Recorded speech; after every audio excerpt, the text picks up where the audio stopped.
How to add widgets on the lock screen on Samsung.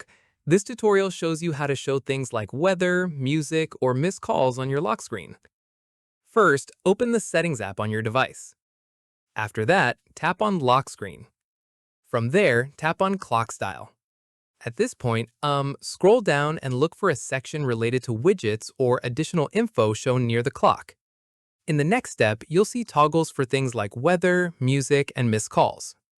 Following this, toggle on weather if you'd like current conditions to show on your lock screen. Once done, toggle on music to see playback controls whenever something is playing. From here, toggle on any other option you want, like missed calls or alarms. At this stage, tap Apply if the option appears to save your changes. Keep in mind, some of these widgets only appear when relevant, like music only showing up while something is actually playing. Finally, lock your device to see the enabled widgets now showing on your lock screen. And that's it. If this guide helped you add widgets on the lock screen on Samsung, give it a like, subscribe for more Android tutorials, and tap the bell icon for updates. See you in the next one.